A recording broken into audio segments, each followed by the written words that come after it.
آیت نمبر 26 آج ہم نے جو آیات پڑھی ان میں پہلے تذکرہ ہوا اللہ کی مخلوق آسمان کا، پھر اللہ کی مخلوق زمین کا، اور پھر زمین میں رکھی ہوئی اللہ تعالیٰ کی نعمتوں کا، اللہ کی مخلوقات کا، اور پھر اللہ نے تذکرہ کیا کہ موت و حیات ہمارے ہاتھ میں ہے اور یہ کہ سب نے ختم ہونا ہے، ہم نے باقی رہنا ہے، اور پھر اللہ نے بتایا کہ ہم ایک ایک چیز کا علم رکھتے ہیں، اور پھر اللہ نے بتایا کہ ہم ہر چیز کو، ہر انسان کو اٹھائیں گے، جمع کریں گے ایک میدان میں۔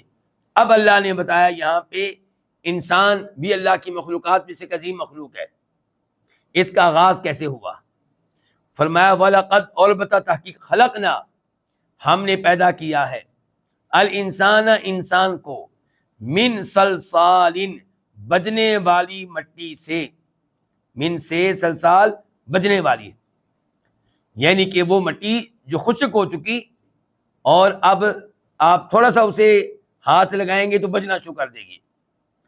من حمأ مسنون، جو، کیونکہ من حمأ مسنون یہ اصل میں صفت ہے کس کی؟ سلسال کی، جو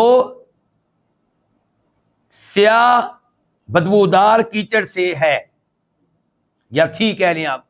اچھا پہلے الگ الگ ترجمہ کر لیتے ہیں۔ ہما کا معنی کیا؟ سیاہ کیچڑ، سیاہ گارا، مسنون بدبودار، سڑا ہوا۔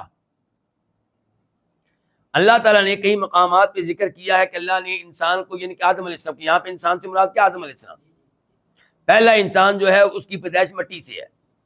تو کبھی اللہ نے کہا کہ انسان کو پیدا کیا تراب سے، خلقہ من تراب ثم قال کن فیکون، اور کبھی اللہ فرماتا ہے تین سے، اور یہاں پہ کہا سلسال بجنے والی مٹی سے۔ تو یہ انسان کی، آدم علیہ السلام کی پیدائش کے مختلف حالات اور مراحل ہیں۔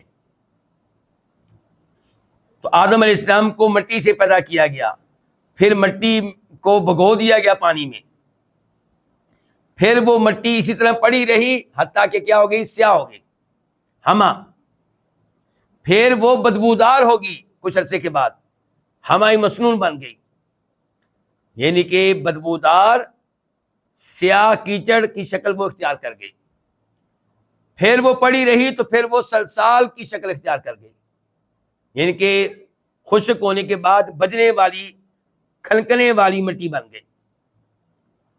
تو اس لیے یہ سب باتیں ٹھیک ہیں کہ اللہ نے انسان کو تراب، خشک مٹی سے پیدا کیا، اللہ نے انسان کو تین سے، گیلی مٹی سے پیدا کیا، یہ بات بھی صحیح ہے کیونکہ دوسرا مرحلہ اس کا یہی تھا، اور پھر اللہ نے انسان کو ہما مسنون سے پیدا کیا، جن کے بدبودار سیاہ رنگ کے کیچڑ سے، یہ بھی مرحلہ تھا، بالکل صحیح ہے، اور پھر یہ چیز بن گئی سلسال بجنے والی مٹی، یہ بات بھی صحیح ہے۔